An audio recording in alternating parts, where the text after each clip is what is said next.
Okay. Back from a good lunch, all refreshed. And we continue with this session that was halted. But of course, Ludmila can finish her presentation. And then we have the second one by Irina. So everything is, and then we continue with the third session. So we will be half an hour later or so, but then we have somewhat more time for discussion. And I would like to give you the floor again. Let's continue. I remember my topic reported problems of cross-border security in the context of Russian aggression against Ukraine, and the efforts of European Union to find alternative sources of energy should be noted positively. Wind, solar, hydropower, geothermal energy. The European Union aims to implement a strategy of zero carbon emissions in the atmosphere, as energy is one of the main sources of greenhouse gas accumulation. The EU strategy, the Green Deal, is designed to turn Europe into the first green continent. Next, please. This led to the abandonment of non-ecological and potentially dangerous sources of energy, such as thermal, shale gas, solid fuel, and nuclear power plants. Environmental security and war are closely related from the legal point of view. Legislation regulates the actions of countries to protect the environment and environmental security in both peacetime and wartime. It's a country states for the inevitably damages the environment. It violates international and national law. It should be noted that during the last year, Russia has adopted the supply of energy gas and climate itself as a weapon. Having cut gas supply to many European countries, Russia sought to undermine the military, financial, and political support for Ukraine, and since the fall of 2020. Has systematically destroyed energy and heat infrastructure throughout Ukraine in order to freeze the population, violating the UN Framework Convention on Climate Change. Russia knowingly cases large emission of greenhouse gases due to military exertion, destruction of the energy and hard infrastructure. Another threat is that during fires in military infrastructure, large clouds to smoke spread over civilian areas. They consist of the toxic gases and particles. Therefore, the use of explosive weapons in populated areas also creates pollution from construction materials, including asbestos, metals, combustible products. The attack of this place causes a large amount of waste, which leads to soil and groundwater pollution, and in the turn leads the problems with human health. Next. In addition to these problems, the weapons used in this war will increase the carbon footprint of the region. This will lead to greater release of greenhouse gases into the atmosphere and increase the risk of national disasters related to climate change in Ukraine and the world. Today, next, thank you. Today, the main elements of relations between Ukraine and the European Union are due to contraction to continental Russian aggression, political solidarity, and military, financial, and economic support of Ukraine. For a long time, our country defended the east of the UA, assuming the main burden of the military power of the aggressor country. This is the geopolitical significance, exclusivity, and priority of Ukraine in European integration. Ukraine continued its pro-European reforms, passed laws important for European integration, and is deepening cooperation with Brussels in the various fields. In general, there are reasons to talk about noticeable progress, important achievements, and shift on the European path. It's also important to continue to support dialogue and cooperation between states to address climate change and issue peace and security, and to more actively finance programs and projects aimed at supporting environmental stability and post-conflict reconstruction. That's all. Thank you for attention. Thank you.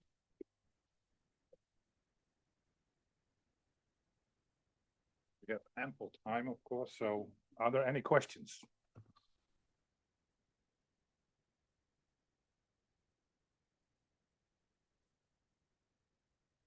I know it might be a bit difficult to pick up after lunch, but it's yep.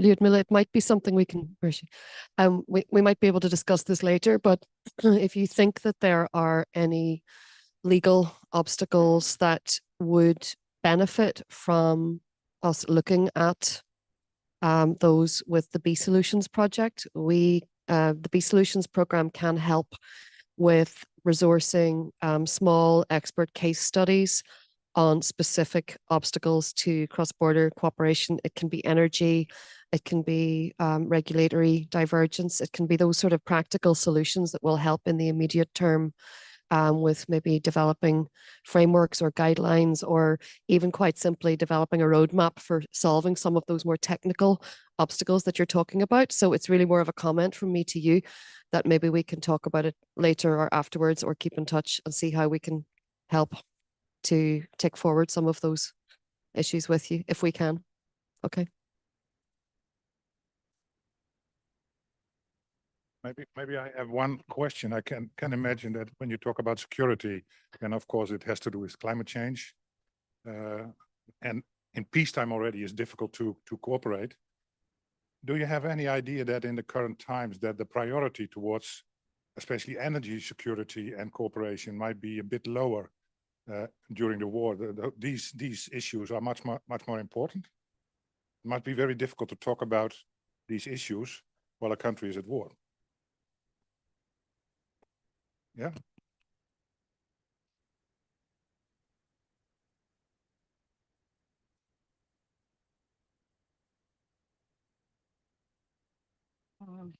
Thank you for the questions.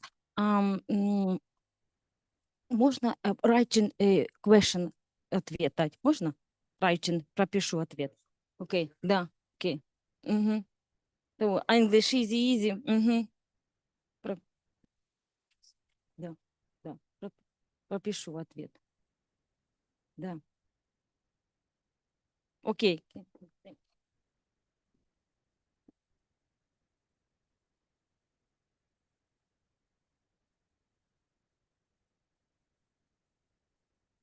We'll continue with the third presentation by Irina Jeremak. I want to pronounce the beautiful name of your university, Ivano-Frankivsk National Technical University of Oil and Gas. So that's quite nice. And you're going to talk about a related topic, also about specifically energy security. Yeah. Thank you. Good afternoon to all participants and cross-border school organizers. First of all, I want to thank you so much for the opportunity to be here. It's very important for us and it's very important for Ukraine too. And let me briefly introduce myself. My name is Irina Yaramak and I work at the Department of Electrical Engineering. So we will talk about energy security, about power security, and it's very important for us as for now. So let's start. First of all, I want to give you an overview of the Ukrainian power sector. And you maybe know that Ukraine's power generation capacity was the 7th largest in the Europe, with a nominal capacity of 56 gigawatt. And as you can see on this map, in Ukraine, there are nuclear power plants. These black circles, there are 4 nuclear power plants. And we have, well, I can tell we had, because now we haven't, we had thermal power plants is red circles. And we have alternative, it's about hydro power plants and wind power plants and solar power plants. So, and here you can see the terrible things in condition of the war for Ukraine, energy security is not just an economic or an political issue, but a matter of national security. And the figure 2 illustrate these words. So you can see red circles, and there are drone and missiles attacks on Ukrainian energy facilities. And can you imagine that for 2 years, Russia has attacked Ukraine's energy sector over 1,000 times. This left Ukraine with only around 1/3 of its pre-war capacity. And since 2022, Russia has aimed to destabilize Ukraine power system by attacking large coal and gas plants. And recent attacks have highlighted the risks to Ukraine's other nuclear plants, as damage to nearby substation can stop them from supplying power to grid or threaten the backup systems that keep the reactor safe. It's really dangerous. So you can see terrible things. The first on this diagram, you can see available generation capacity in 2022. And you can see available generation capacity in 2024. And as for now, we have just around 12 gigawatt. But in 2022, before full-scale invasion, we have near 37 gigawatt. So can you imagine that 2/3 of our generation Russia destroyed? And as a result, the damages in Ukraine's power sector as of May 2022 amounted to more than 11 billion. The largest damages were incurred from the destruction of electricity generation objects and transmission facilities. You can see this on the table 1. But before 2022, Ukraine's power system was interconnected with the Russian and Belarus grids, as you know, maybe not. And a small part, just 4%, as a part of the European network of transmission systems operators for electricity, were joined to European Union. But in March 2022, electricity grids of Ukraine and Moldova were successfully synchronized with ENTSO-E, which ensured grid stability for Ukraine and the possibility of importing electricity. And interconnection with the main European system has made a crucial contributions to Ukraine's electricity security, with the limit on cross-border trade increasing to 1.7 gigawatt. And figure 6 highlights this situation. And you can see that before 2022, Ukraine exports electricity to European countries to Poland, Slovakia, Hungary, and Romania. But after full-scale invasion, especially in July 2024, we export electricity from European Union to Ukraine. And as a result, some electricity storage has led daily power cuts. And can you imagine how people can live in this situation? During the month of June and July, even with power imports from European Union, the estimated supply-demand gap ranged from 0.8 to 2.3 gigawatt. And I wrote here that the latter equivalent to Slovenia's peak demand. So it's very big for Ukraine. This led to the rolling blackouts across the country. So many households and businesses have bought small-scale diesel generators. And figure 7 illustrated number of electricity cuts of customers due to hostilities. And figure 8, you can see here small-scale diesel generators, which we used when we have no electricity. And Moldova has strong energy ties with Ukraine, and the war has significantly impacted its energy security too. Since October 2022, Moldova has been trying to find new power sources after Russian missile strikes in Ukraine damages the substations that supplied nearly set of its electricity imports. However, Moldova still relies on Russia.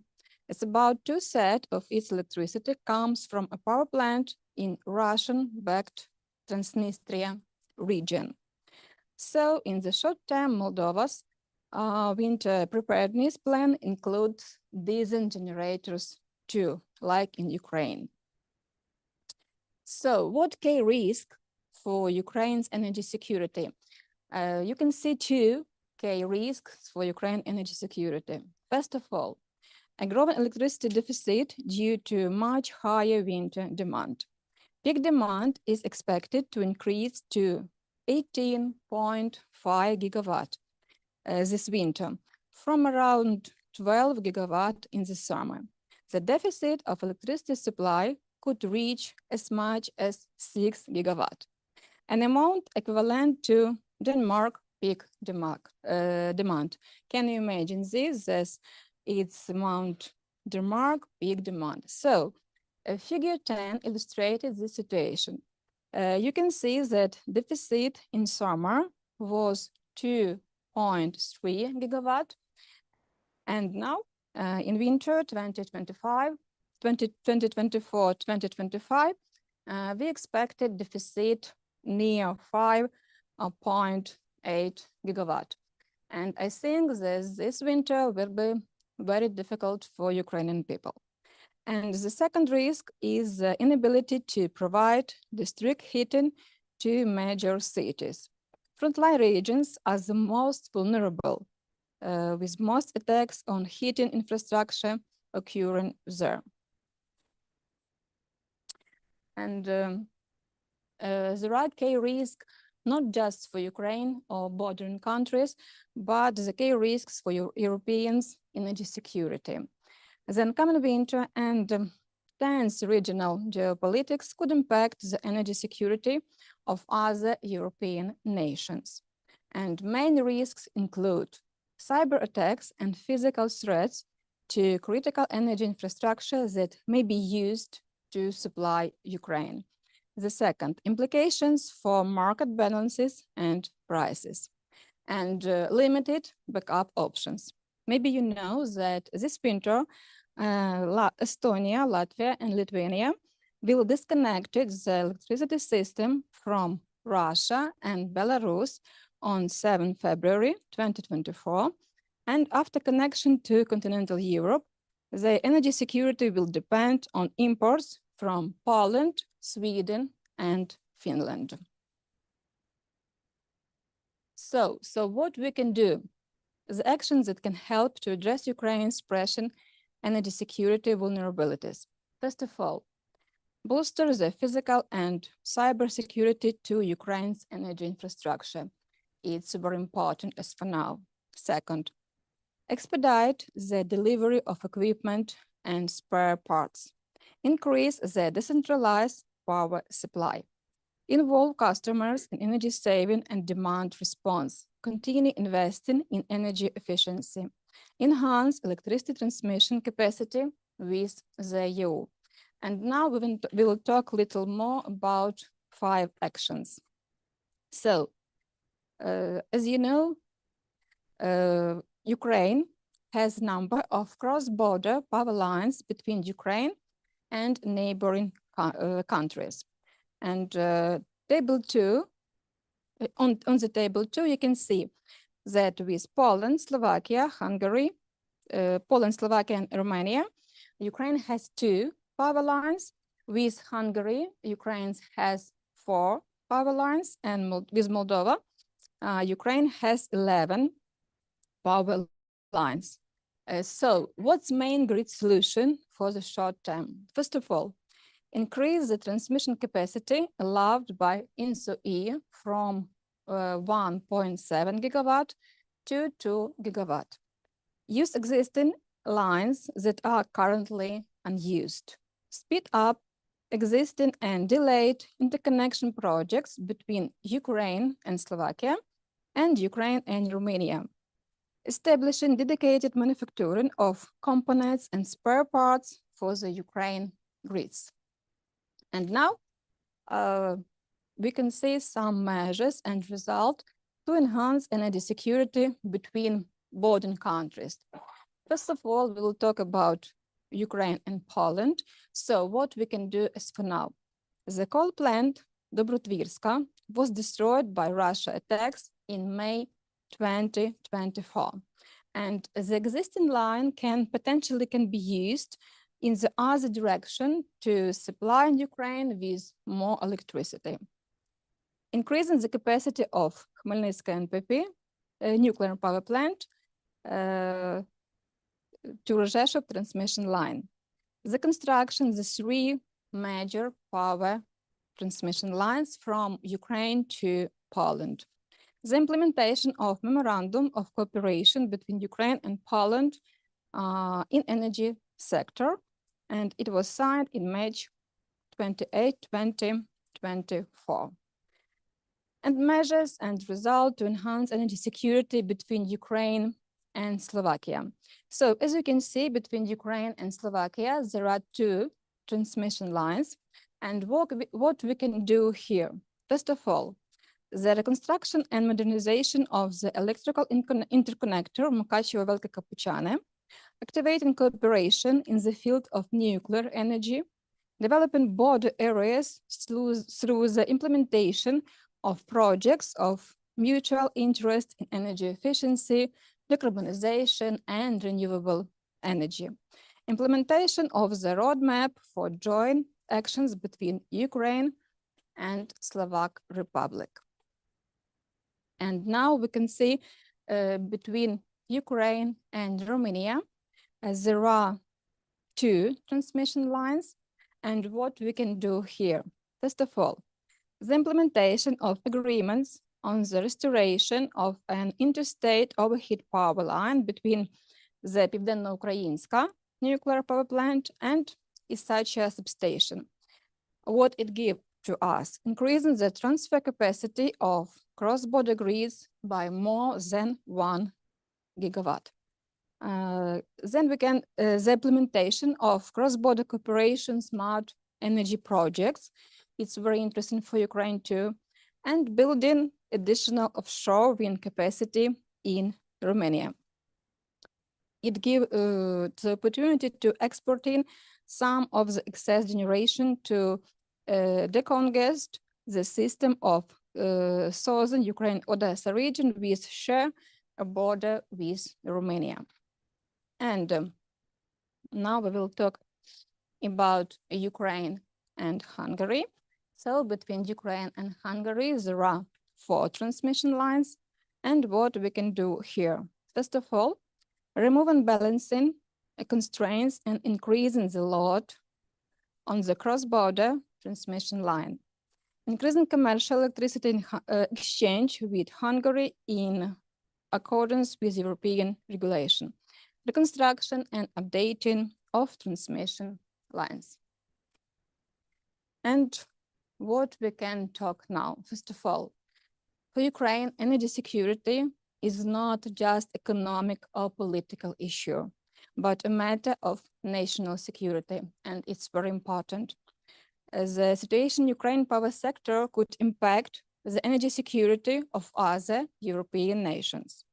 New goals for energy security include, first of all, monitoring real and potential threats to national energy security, enhance electricity transmission capacity with the EU, expanding the country's energy export potential, and rational internal consumption of energy resource with high energy conversion efficiency. Thank you for your attention.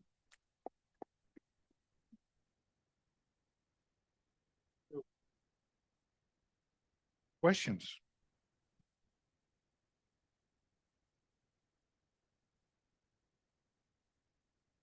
I'm specifically maybe thinking about the Romania-Ukraine priorities for cooperation. Is there any work being done to identify those smaller technical obstacles and solutions that could help with the proliferation, for example, of local renewable energy communities on a cross-border basis? Is there anyone working on that at the moment?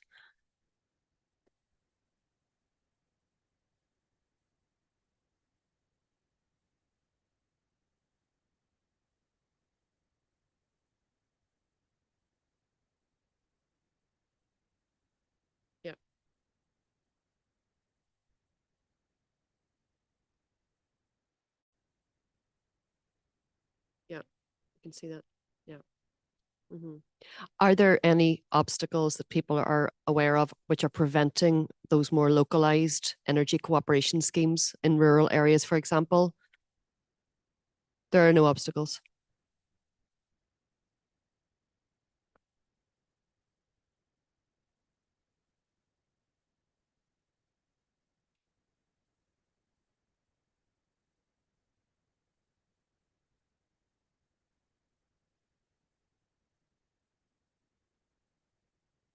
Okay, thanks.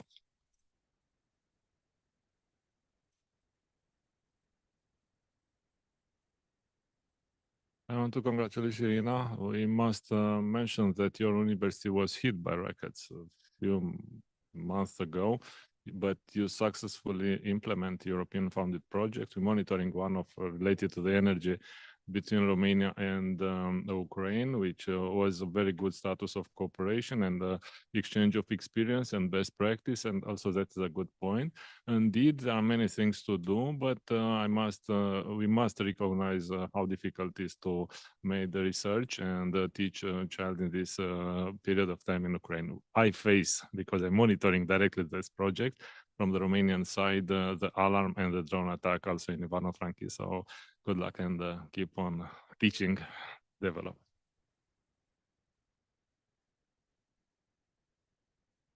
Hello, I'm also from Romania, from Maramureș County.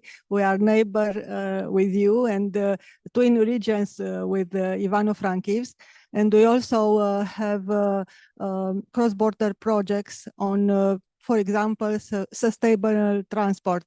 But regarding B solutions, I propose the next B solutions to include the external border of the regions from external border of EU to be part of this initiative, of this project, and also other projects to include, because it's not about fair.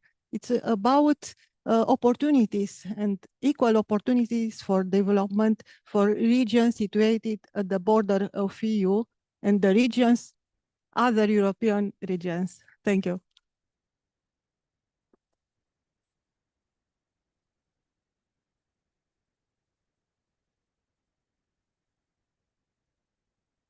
Thank you so much. That was really interesting.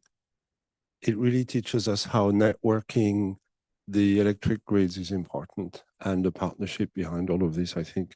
I have a question regarding Estonia, Latvia, and Lithuania. Why did it take so long to disconnect? And, you know, that's why did it take them basically more than the period of the year of the war to disconnect from Russia? And also, why is it that it's so slow to reconnect, in a way, Ukraine with Poland? And I was thinking in terms of, you know, the history of the European presidencies, the security energy partnerships, like the new agenda, started under well, is about 6 years old or 7 years old, right? So it started with the Juncker Commission. And basically 7, 8 years later, or we could almost say 10 years later, right? We can see that now we have physical connection happening. But what has happened for 10 years? Why is it that it's been so slow in a way? Especially because the war is now, you know, so old. It started in 2014 and it's been going on. Anyway, just an insight on these two issues. Thank you.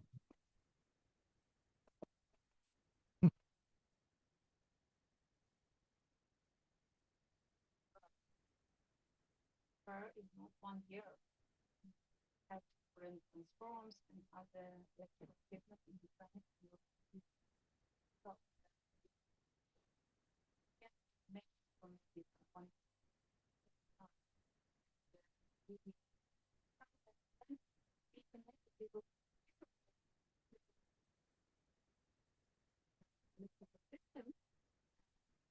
was not because the war in Ukraine started.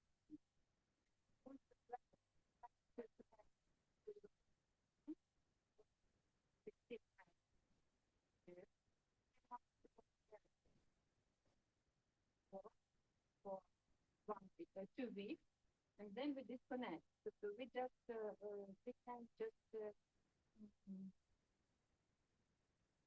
connect and then disconnect. But after war, we didn't do. Must understand that connection will be time, not for year or 2 years. So last year, Estonia, Lithuania, is doing better. Now the can disconnect you. May I raise a follow-up question? Because I can imagine that it is quite technically, it's quite complicated to set it up. But there's also something like procedural negotiations, etc., which makes cross-border networks quite difficult. Do you notice any change in an attitude, especially from the EU perspective, that they are well, that there is more willingness and eagerness to at least cut short the procedural part? The technical part, I can imagine that it is difficult. There are agreements with European Union and Ukraine in energy sector, energy security, and we work together, as I know. So in a sense, the war brought one good thing in a sense that there is more speedier procedures going on. Yeah, okay. Well, thank you. Thanks to all the speakers. This nice session, nicely separated by a good lunch, so it was good for the second part. Thank you for all the questions and listening, and I would like to pass on to also Martin G. We have Martin G, we have Martina, and we have Martin V, so that's all sometimes somewhat complicated. Martin K. Yes. Martin G, Martin V, and Martina M. Martin M. Okay, well, welcome to the Martins Club. Well, I think it's very interesting. I would like to take just 1 second because your question was very relevant. All the questions were relevant, but it was very relevant for us. Yeah, we have asked the Commission to include the external borders because this is where we are going to find the real difficulties. The question is that this belongs to Interreg. And then the B Solutions is financed with the technical assistance of Interreg. And then there are some issues, but we are not talking about an administration. We are talking about politics. And then that's why we are asking the Commission that we should have the external borders but also we have some particular cases. Ukraine is not exactly an external border because politically, it's a pre-accession country, even if it is not an EPA country.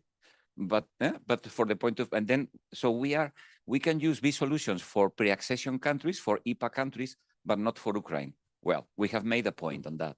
And I think we will get, because it's very difficult to say, no, they are not, you know. At the same time, we are also fighting to try to get the UK because how we can exclude the Irish border from these solutions. Yeah, so that's it's a major issue for us, and we are insisting. Yeah. Iceland is connected to the grid. Yeah. They have a cable which I discovered like last year. Yeah. Which I thought was so interesting because they use it both ways.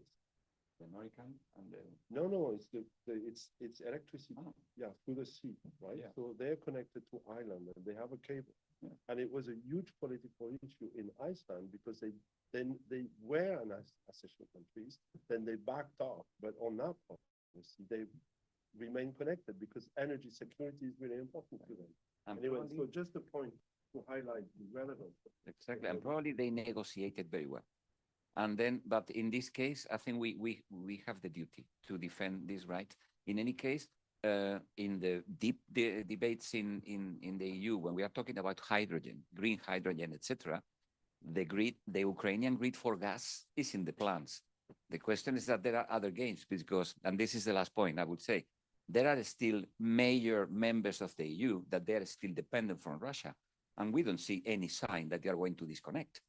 And nobody is saying that much. You mean Germany? Exactly. You wanted to...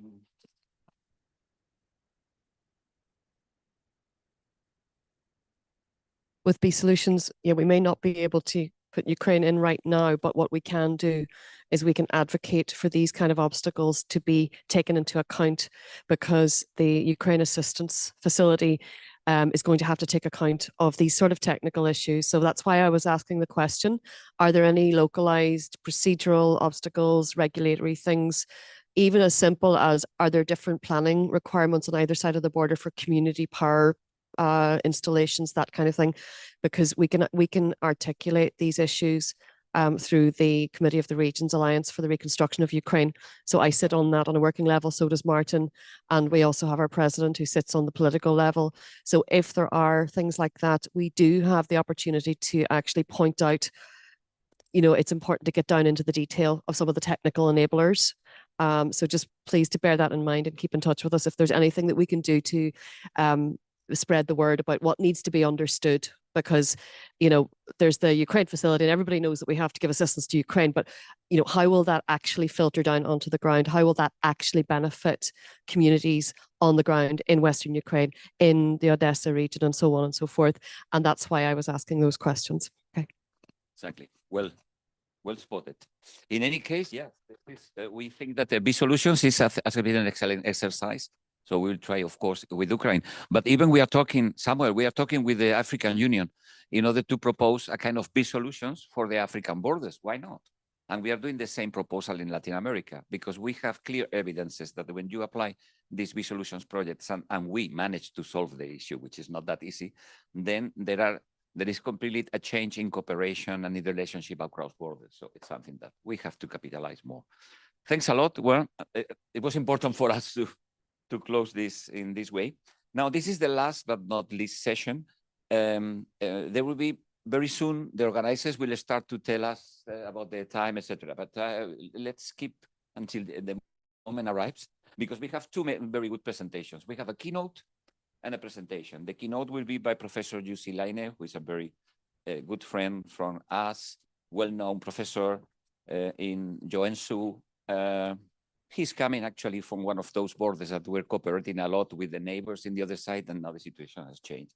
And afterwards, please prepare Professor Maciej Molak. We also tell us something very specific, very interesting for us, because he has made a very interesting research on the cross-border collaboration of fire brigades. And actually, this goes to the heart to some of our priorities. So we are really happy to have you both here. Jussi, the floor is yours. Perfect. Martin, thanks so much. Thanks for the kind words. Thanks for the organizers. And I must apologize. I'm feeling a little bit under the weather. So if I faint or if I lose my voice, apologies beforehand. But let's try to get through this. So I come from one of those external European border regions in the very eastern part of Finland, facing the Russian Federation, and I'm trying to tell you a little bit about what's going on there, and maybe draw a little bit broader conclusions as well. From the picture, you see quite evidently what is happening at the actual border. We are fencing it. Not for the entire duration of the border, but quite a bit, and to me it's a rather symbolic gesture more than anything else. It will hardly stop the Russian tank coming over, but it certainly tells that those last 30 years where we tried to build security through cooperation and trust are now over for sure. Next one, please. I have to show a couple of slides because that's how the academia works. This is our current project called Eurasian Border Lab, and especially if you have students, I would encourage you to follow it. We are organizing a number of activities for students and young scholars, but that's enough of that. Next one that I also need to mention, now that we are here in Sweden, I'm working with together with Professor Bo Patterson from Malmö University on a NATO-funded project on resilience as a deterrent strategy towards a comprehensive security panorama. We kickstarted this 2 weeks ago in Joensuu, Finland, where Todd, for example, was visiting. But that's enough for the formalities. Let's go to the actual topic. And I try to explain the context as I say it. And this is as it seems at the external border of the European Union. I trust that here between Sweden and Norway, things are much better than what they are where I come from. But I come very much from the border studies perspective on this and try to understand why our borderless world has become increasingly bordered in this current context, that we have gone through a number of crises, whether it was, at least in this continent, let's take the last 3 ones, the so-called refugee crisis, which was a terrible name for the situation that happened. Then the COVID pandemic, and now we are facing this absurd war in Russia and Ukraine. And what has been the first solution offered to all of this was to close the borders, right? And I'm always starting to wonder why we are doing that. In the first case, it didn't really work. In the second case, I mean, not really my expertise, but I trust that viruses don't really respect the borders. I understand that if my good friend Emmanuel here has a COVID, maybe I'll take another step this direction. That I understand. But when the nationalism was brought into this picture, it became very complicated. For example, in the point where the situation in Finland was a lot worse than in Sweden, we closed the border towards Sweden, saying that, those bloody Swedes, they are bringing the virus to Finland. And, capitalizing on certain stereotypical historical narratives maybe, but it went through in the Finnish crowd like this, like, yes, we can't trust those Swedes because they have the virus. The situation in Finland was worse, a lot worse at that moment, and nobody really challenged that. So to me, that is a sign of the more psychological role that borders play. They bring certain order in this chaos that we are living in. We quite often understand that they don't really work, but it's the same fact that we fence our backyard so that the kids from the neighbors will not kick their ball in our yard. We fence it. We are doing the same with our countries right now. What we see, at least at the external border, I don't follow the Swedish politics that much, but this security narrative has become very hegemonic in both in politics and in public debate, and this quite strong, I would say, fear oriented narratives are really used to persuade people to support these security related narratives. In Finland, we are capitalizing heavily on the images from the Winter War, that the Russian tank is coming over and we need to protect ourselves. We had a long debate 2 years ago that do we need a fence at the Finnish-Russian border when the Polish started to build it? You know, when Belarus was pushing some people over to Poland and Lithuania, and the leading politicians in Finland were saying like, no, we can handle this in a better way. You know, we have a pragmatic approach. You know, one of the leading politicians said that fence is not even in the Finnish vocabulary. We were ridiculing Mr. Trump for his wall. We're never ever going to do that. You know, we are Finns, and you know, we don't do that to kind of populist politics. Then the war started, right? And the fence was pushed through like that. And if you put these two ideas together, right, it doesn't really make sense. If we are really building the fence because of the war in Russia, if we are really considering that Russia is a concrete military threat to Finland, which might be, but I think there are better ways of preparing for that than fencing the border. But then again, I said that in a national TV, that, you know, maybe we should think about it.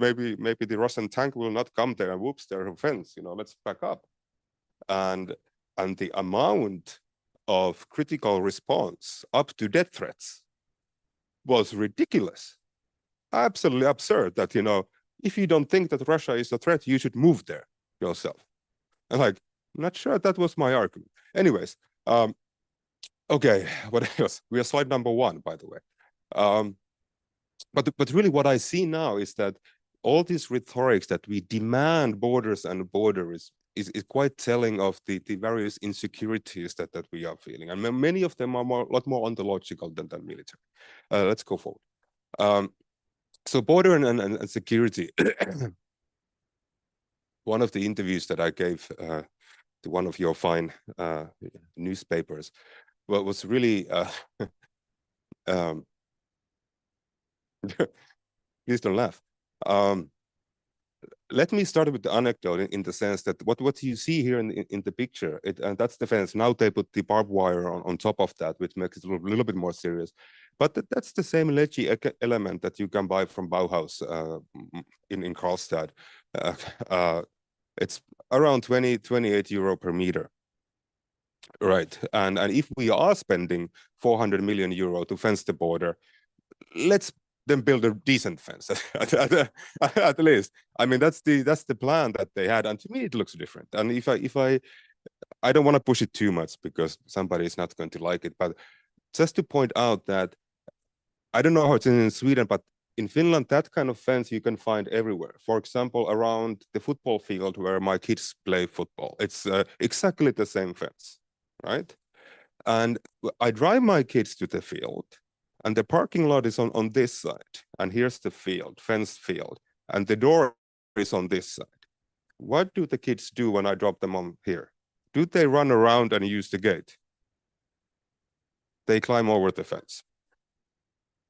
If my kids can do it, okay, let's not go further from that. But my idea here is the point number 4, really, that I think with this fencing and bordering, we are creating a very false sense of security, in the sense that a fence has been built, somebody has done something with the perceived problem, and we are safe. And to me, that's a challenge, because the actual problem has not gone anywhere. We just think that we are safe now, and we are less prepared for that. And I think we need to do quite a bit more. I understand from the border management perspective, I understand the fencing. It will certainly make their life easier at the border. Next one, please.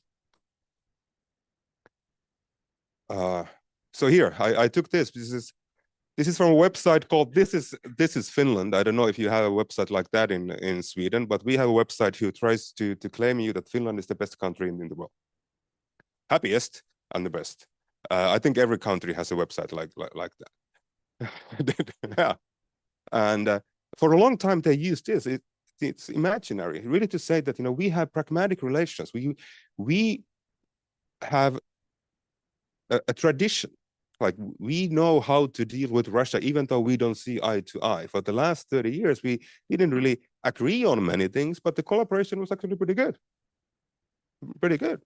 right? Very pragmatic, and great things were done. I mean, and really, I believed in that fully. 10 years ago. It was going really, really well. And that created the sense of security in the sense that we created it together, the kind of Helsinki Principle 75 type of thing. And we can handle it differently, and we don't need that kind of stupid things that the US and Mexico is doing. But next one, please. This is what we have now. Probably saw images like this in the media last summer, last winter. So instead of just fencing it, we have now closed the whole border since the last day of November last year. And by our constitution, this is also possible, only possible for a very short period of time when there's an acute threat. And I fully understand that. If there is an acute threat, let's close the border. I get that. Now it has been closed for a year and there's nobody at the border. So we need to think about, are the pros or cons of the closure now more important? I understand, again, the symbolic move. There's a war going on. We need to show that, we are able to make drastic decisions. But then again, we are people, for example, mixed families living in this area. I have Russian students on my class whose parents are living on the other side, and they haven't seen each other in a year, and issues like this. And we have to consider the rights and duties of those as well. To the extent that, like the gentleman was talking about earlier today, that if with such a small pressure, Russia was able to force the Finnish government basically to deviate from its own constitution by closing the border, right? That's what it's doing. We don't abide by our own constitution at the moment. Could that be one of the actual goals that Russia wanted to actually accomplish? Are we stronger or weaker now? Yes, we closed the border. We are fencing it, but we are also breaking our own laws and norms. And that has been something that Finland has been proud of. We play by the book. Unlike the many other countries, we are always that rule-based order. We follow the rules. We have an agreement, we follow it. And now we are not doing it ourselves. So my challenge again is that what is this telling of in the future? Who is going to believe us after this? Again, say that in Finland and you are not very famous. Next one. Imaginaries has changed quite a bit. This is what we saw last winter at the border. I don't know if you were following it, but the Russian state authorities were pushing, actually concretely pushing people across the border to Finland. In some cases, to an extent that our border is not like the Swedish-Norwegian border. We have a bit of a no man's land in between the two border crossing points. So some of these poor migrants were actually pushed out of Russia to the no man's land in winter conditions like this. It gets cold up there. And the gates were closed behind them. So they are not really in Russia, but they are not in Finland either. And that's a tricky situation from the Finnish perspective. Like, what are we going to do? Certainly, we have a right to close our own borders. We have absolute right to do that. But to one extent, to how long we are actually letting people hang out in minus 35 degrees in there, basically waiting for them to die in the worst case. So that was quite strong pressure. Next one, please. So I tried to put a couple of pictures to depict the change, really. And again, the picture on the left lower corner is from the same website. This is Finland, that for long had this beautiful article that the border that once divided, referring to the Cold War era, now actually unites. And that was the rhetoric that we were really capitalizing on for the last 30 years. That the border was not something threatening or disturbance, but it was actually a resource. And it really was for the eastern part of the country, but those times are gone. Next one, please. Can you click one more time? No, there's one picture missing. Okay, that's okay. This is what happens when you use Mac and transfer it to a PC. There's one picture missing where it's blank now, but you can see here. This is one of the local landowners an aerial photo. The white line is the border, and they're going to build the fence 25 meters inland from that. And what you see, you probably see the roof of his house in there. So the fence is going to be 1.5 meters from his house. And I visited there already. The whole forest is full of cameras. And the small building is his sauna. And his concern was, who's watching me? And like, I didn't consider that. But that was his concern. That now the border guard is watching who's going to his sauna and what they're wearing, if anything. But also imagine what is happening to the property values for this. I mean, they are not great to begin with. Let's say that, but it's not really helping. So what's happening? Let's move on and let's actually go to the next one because I'm talking too much. So one more. There should be a graph. Keep clicking. And if you go all the way to 2013 and then pause, this is teamwork. There, one back. Nobody saw that. So, I mean, it's a poor indicator, but it tells you something, right?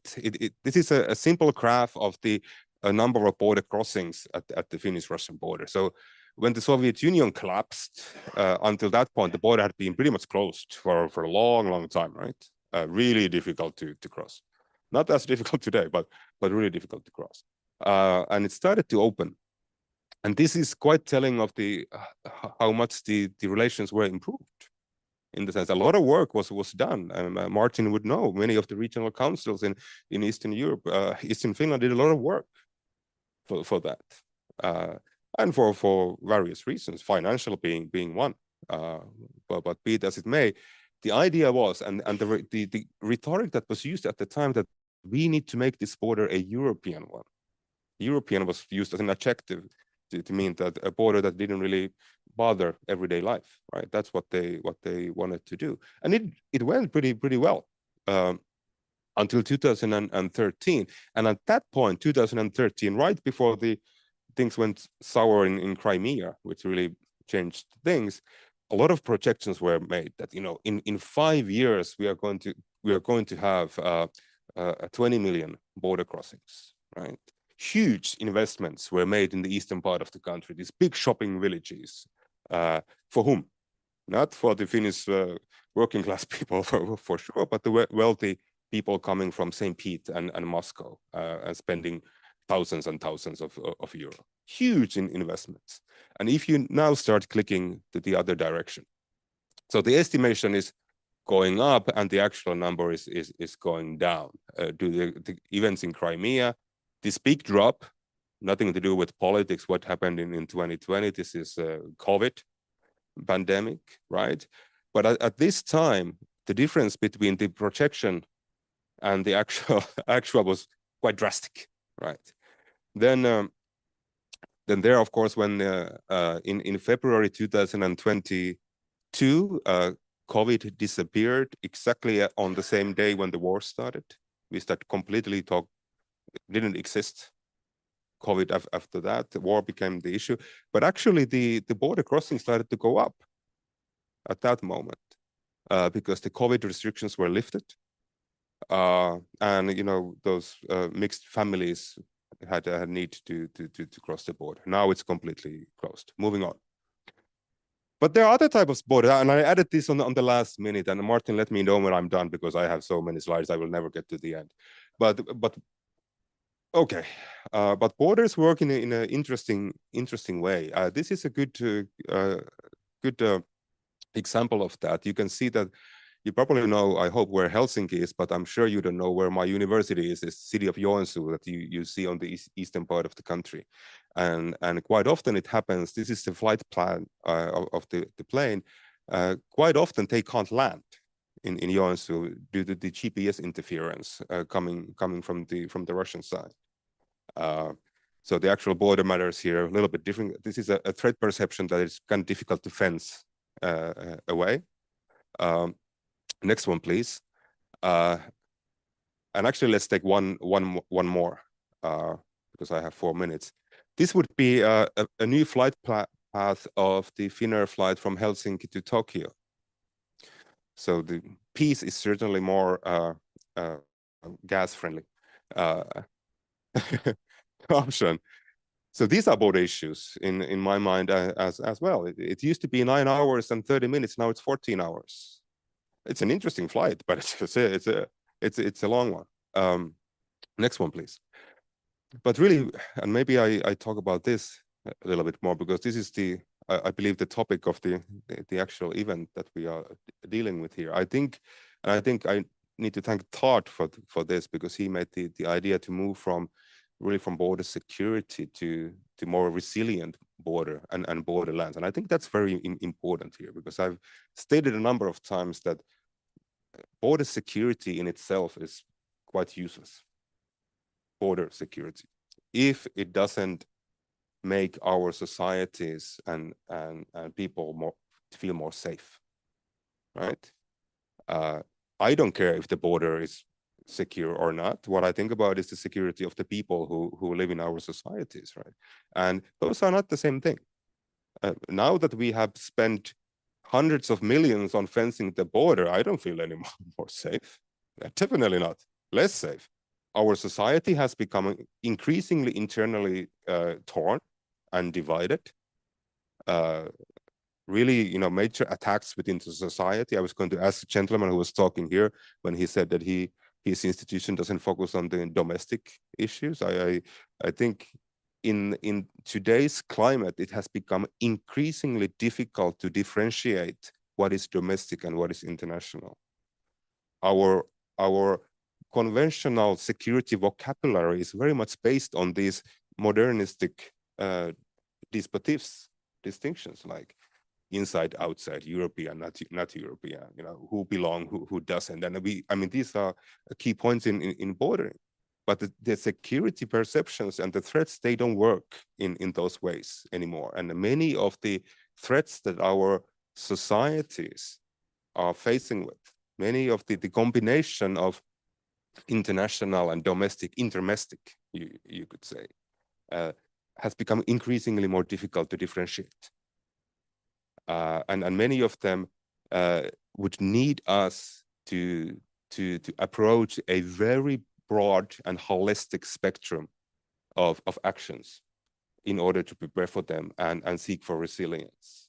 To me, this kind of end of the pipe solutions like fencing, it's almost medieval concept.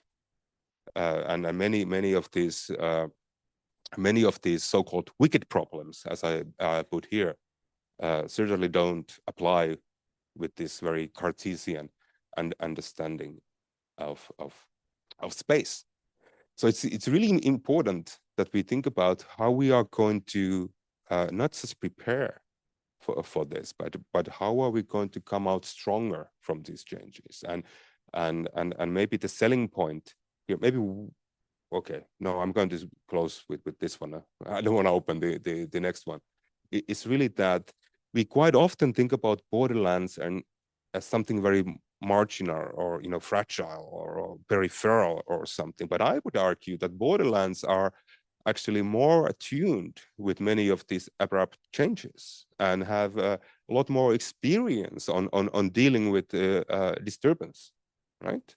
To me, borderlands are a lot more resilient than the respective national societies by default, usually. And I think that's important for this conference or event here and the work that you do to take ownership of the borderland and the various actors who are there.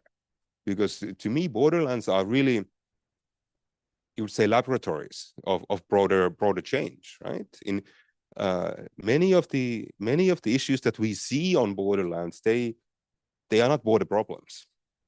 They will not be solved by problems, but they often, we can see them earlier and usually in a sharper relief in borders than in the rest of society. And if we start to understand what is happening in the borders, the rest of the society will have a lot more time to prepare for them. I'm going to close here. I think I have 10 slides left, so I'm going to end here. Thank you so much. Thank you very much. I have to say that I would stay a couple of more hours listening to you. So, but the same happens with all the rest of speakers. So no, I don't know who said that this morning, that Martin was, that we have to make probably the cross-border school a bit longer. I don't know if we need 3 days, but I think next year probably we will have the cross-border school from the morning to more or less early evening, because especially if we are going to tackle these issues, we are entering delicate moments. Yes. And but we have very good, I think, very good experts to help us understand, or at least to confirm what we were guessing. So thank you very much. I have taken, there is especially this narrative. We used to, it would be interesting to check in the European papers, even made by the political institutions, how many times 20 years ago we were talking about we the Europeans, and considering Europe bigger than the member states. Right. And now how many times we are saying this, or ours and theirs, we and the others and the others. And the narrative is changing, and probably is changing also some mentalities. So we have to react, because we are people for cooperation. So that's why, even in these circumstances, we have experts who are studying how to better cooperate, even towards crisis, toward emergencies or catastrophes. This is going to the heart of what we want to develop in the next 2 days. So that's why Professor Dr. Matthew Molak is going to make 2 presentations. One is today, and another one in 2 days. In 2 days, you are going to talk to politicians. So we have talked about what you have to say and what you shouldn't. But here today, you have the experts, the scholars, fellows. So I think they will be interested in your methodology, whatever, but the floor is yours. The only point is, that we have limited time. Of course. Thank you. Thank you for this school. I will be continue the idea of the previous presentation, because Borderland is a great opportunity to testing the robust of public policy. And I have one example about the great practice of the cross-border cooperation of the fire protection. I will try to show you the possibilities how to cooperate, and our methodology how to build the real cooperation between the risk and crisis management in the cross-border cooperation. Hypothesis was that cross-border borderland are peripheral in relation to the inland regions, do not have a 360 degrees territorial perspective, and the location can have a negative effect to availability, scope, and quality of the public services which are providing in the region. I based on the definition of cross-border public service, which was developed by ESPON, and we have 3 good reasons why we research the cross-border public services and develop it as a tool for governance. The first one is a great tool for fulfill the gaps in the national service. The second one is develop the challenges or the changes in the region to be a booster of the regional development.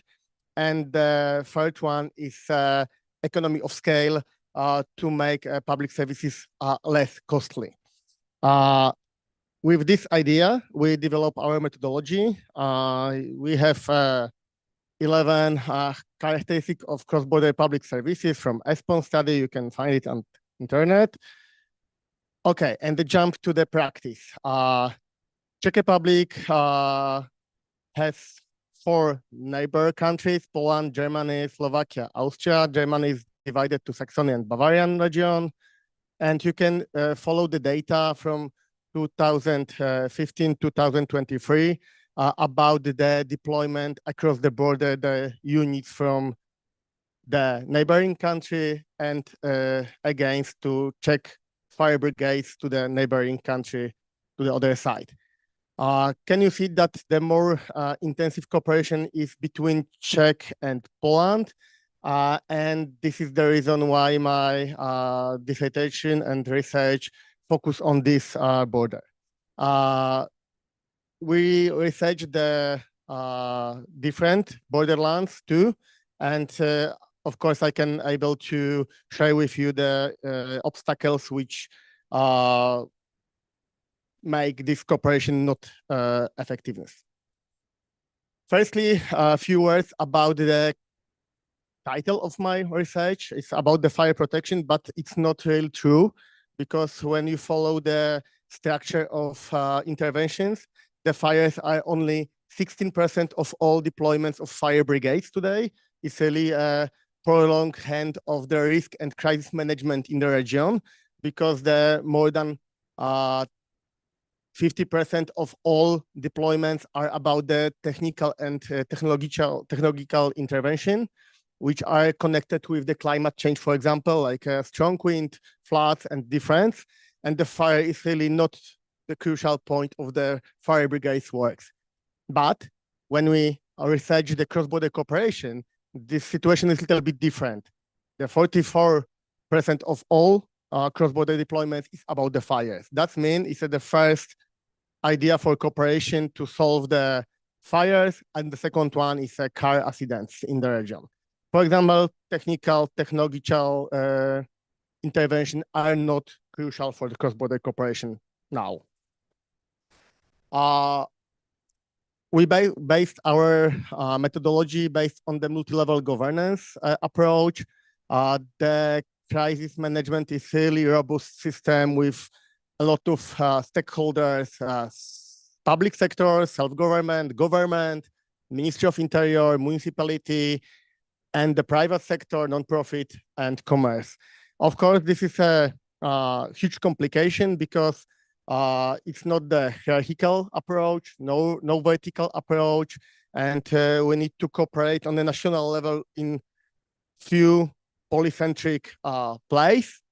And we try to develop the cross-border cooperation with the mirror on the on the other side of the border, and cooperate across the border on really few centers which need to communicate and exchange the information and cooperate. But I think it's a great example of multi-level governance, because show us that it's possible to cooperate non-hierarchical, polycentric model for cross-border cooperation and public services. We based on the Joachim Beck graph with functional level of cross-border cooperation, and of course, for example, for Czech Bavarian cooperation, the cooperation within the risk management is on coordination and strategy planning, but our case on the Czech-Poland border is in an implementer. You can see that it's really halfway when the Czech side tried to develop the cross-border cooperation with the Austria and German partners, but it's still in the middle of the possibilities.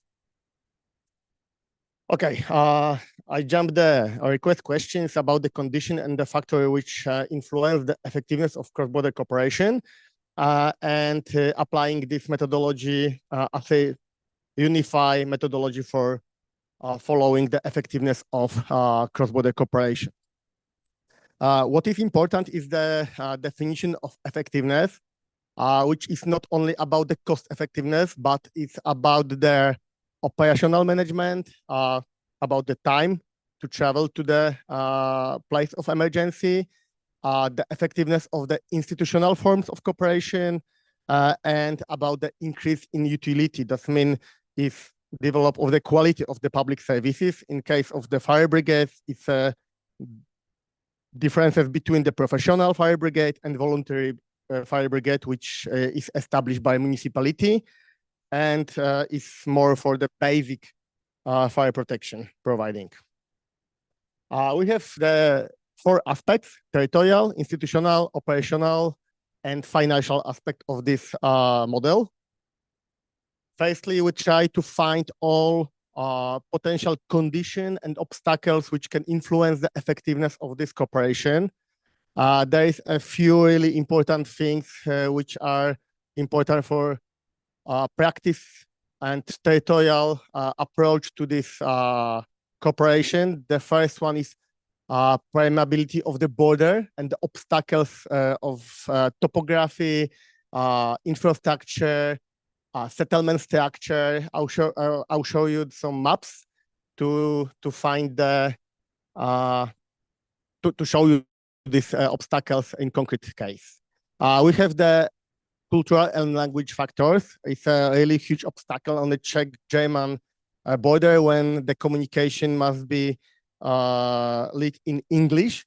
And of course, the effectiveness cooperation is about some kind of the routine in the positive meaning that you can quick and easy help. And of course, the language barrier can be really a huge obstacle. In case of Czech-Polish cooperation isn't. The second one is a human resource and the coordination of compatibility of the information, exchange this information and digitalization of this process. We still use, for example, fax for the communicate on the other side, crazy one in this time. For example, they don't use in GPS information, still not is usual. And of course, we have the institutional things. We're testing what is better for cooperation, that quasi-institutional cooperation like agreement, bilateral agreement, or to create some concrete institutional for it. I'll show you the results. And financials about the money. Okay, data collecting, briefly, it was about analyzing the more than 6,000 interventions. 1.5% of them was cross-border, and we compared the national approach and cross-border approach. We're testing it on the one district, borderland, Jeseník district in a mountain district. The reason is that it's a great example where occur cumulatively obstacles like geographical, territorial, institutional, great territory. I show you that this bold pink line is a state border. These thin are the borders between the regions on the Czech side and the Polish side. Red points are the location of the professional fire brigades, fire rescue units.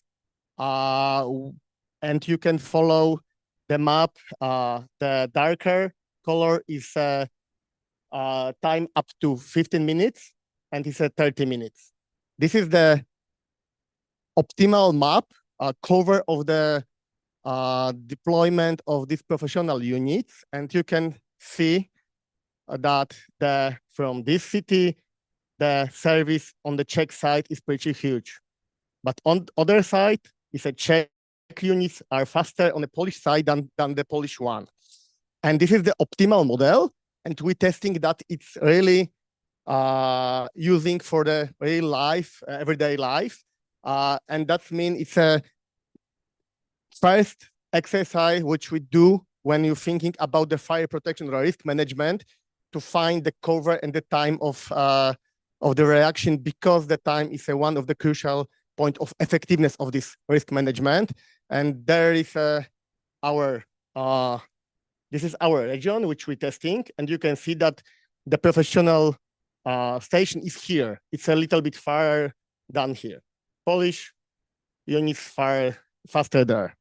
Okay, this is the optimal theoretical model based on the GIS maps in real assessment of the infrastructure, across point, everything what can influence the deployment of the fire truck which travel across the border. Okay, and the results. Firstly, we're dividing the intervention for this really urgent fires and car accidents. Time is crucial point for our service. And you can see here is the city where is the professional unit.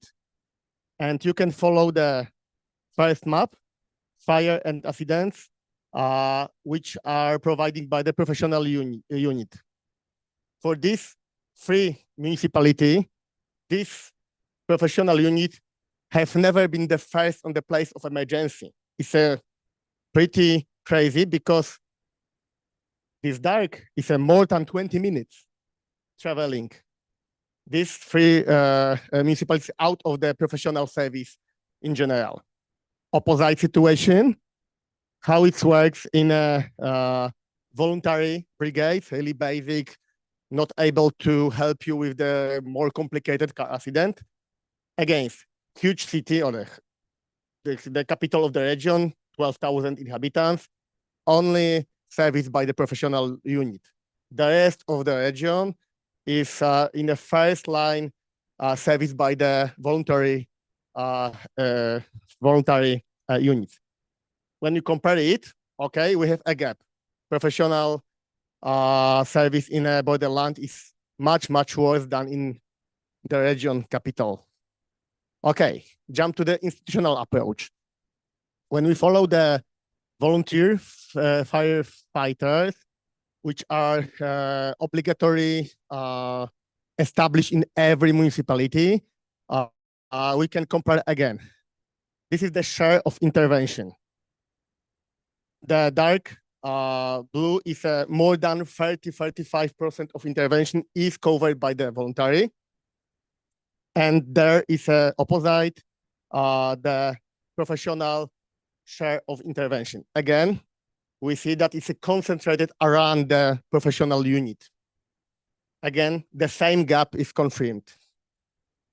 Okay, but we have a gap and we try to compare two models of cooperation. One is in national level, inter-municipality cooperation between national level and cross-border. And okay, if the professional unit is far, we cooperate together their inland approach, but we can see that the cross-border cooperation is cover some things which is kind of alternative for the intermunicipal cooperation and professional national system. This is great, fulfill the gap in national system. If we compare the share of intervention and the time of intervention to travel to the place of emergency. Okay, we asked the local politicians and stakeholders about this cooperation and the motivation for it. And the results are a little bit surprising.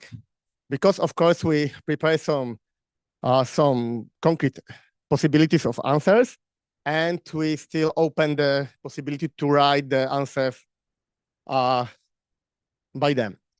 And firstly, you can see the motivation for cooperation on inter-municipal level, cooperation national one, and cross-border one. Okay, first finding is that there is no financial aspect as the main motivation for increased cooperation between the fire brigades. The money isn't a main problem. But we can follow that the problem could be the high level of specialization. That means there is a lack of the professional help. Okay, it's confirmed from our data. And on the national level, they need support in intervention with the longer duration, like floods, forest fires, and this kind of the small disaster in the region. But for the cross-border cooperation, again, we need a higher specialization and short arrival time. And this effectiveness is not really about the finance, but to cover the place on the gaps in the map to fulfill the professional cooperation. What was surprised that in the open part of our questionnaire, the really popular answer was that we don't know the rules for cooperation, or we don't know, we don't want to cooperate because our fire brigade is the best. It's kind of the traditional value from the local identity. And this was the political willingness, which was surprising because not lead to optimize the system of the cooperation to secure the fire protection. Okay, financial aspect is easy. When you compare in some linear model, the cost of providing the fire protection. You can see the huge jump. The cost in crowns is about 20 euros per inhabitants in a really small municipality up to 400 inhabitants. And the cost 5 times lower in a huge municipality. This is a huge gap. If you can compare the total share of running expense in a total budget of municipality, is a huge, it's a 4 times more. That means it's a typical example of economy of scale to solve the fire protection. Okay, the summarize of funding and conclusion. The location, the geographical location is not important. It's important the location of professional fire rescue unit. That means in the case that the unit is located close to the borderland is not like a peripheral in this context. Important is digitalization of the process. We can really reach the optimal version of our cooperation if we digitalize this deployment of the unit from the other side of border.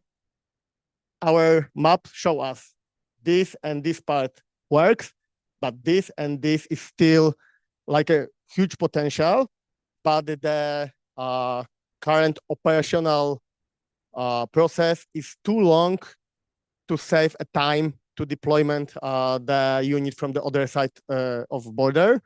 It's about 5 till 10 minutes. This 10 minutes changing really territory up to 50% done today's real cooperation. We create common some maps with obstacle. Green one is no obstacle in crossing the border, but the brown and blue is a kind of the river, mountains, no roads, no infrastructure. And I think it's really important to thinking about the cross-border cooperation in this way. And if first exercise is thinking about the real probability of the border in general. Yesterday, I discussed with the headquarters of fire brigades in Prague, and we confirmed that for Czech Republic, there is no legal obstacles for cooperation. It's only about the procedures and solve the human resources, equipment, and operational thing. Thanks a lot.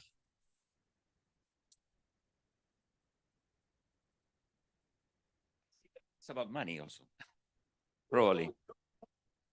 Yeah, to pay the. Anyway, I think that the very interesting presentation. I think very promising because the conclusions are not a surprise, but it's confirming what we already knew, that sometimes, very often, cross-border cooperation is much cheaper than no cooperation. And this is valid for everything. We have cross-border hospitals in places that otherwise there will be no hospital at all. We have probably, more quicker intervention procedures thanks to cross-border cooperation. So where are the arguments against cross-border cooperation? Why do they want to stop European territorial cooperation? What does that mean? That we don't want cohesion? I think that this is part of the debate, and we are in the center of the debate. So exactly. So thank you very much for your contributions, because we used to lobby for cross-border cooperation with arguments which were common sense, but now we are even back by the results of research, and I think this is very powerful. So thank you very much. Looking forward to listen to you on Friday, and thank you very much for everybody. I don't think if we have questions, of course, those coming to Trysil, you will have 3.5 hours to share with those coming, so you can make all type of questions. We'll make a group going to siesta in the back, and then those who want to keep the workshop, they can be in the front of the bus. But in any case, we are in contact each other. I have also plenty of questions for Todd that probably I will send him an email in a couple of weeks asking for this and that. I would love to keep on talking to Manuel for a couple of weeks, but we meet here for 1-2 days, and thanks that we can do it. But we will find a way. And I hope you have the same feelings. So anyway, if we have some time for coffee now, you can still make some comments with the colleagues. If you have remarks in general or in particular aspects or in the way we organize this, please get in contact with us whenever, send us. And you have remarks? Yes, one point, I would like to take a group picture of all of you before you rush off. And two, we would also make sure we get everybody who wants to join the bus to go on the bus to make themselves known, so we don't miss anybody who needs to go to Trise. That direction. No. Okay. There are. Okay.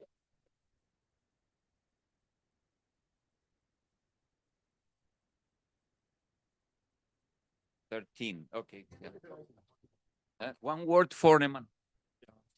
So all of you who spoke this morning, I just want to say to all of you who spoke this morning that we're planning to publish in big review. So it's open access. Last year we had 18,000 downloads from the review. Short papers, 6,000 words, including, so it doesn't have to be very academic, but more policy driven, right? Short papers that would basically present the problem, how it's resolved, and maybe even policy recommendation for states out of the work that you did. If you're interested, please let us know. There are obviously people who are, but the idea is to publish next fall. So we just have about 12 months to get the papers, get them reviewed, and then publish them. Thank you so much. Thank you very much. I think it's important also to keep record of what we are doing and to publish. So thank you very much. Thank you, everybody. And sorry for these hurries. See you next year.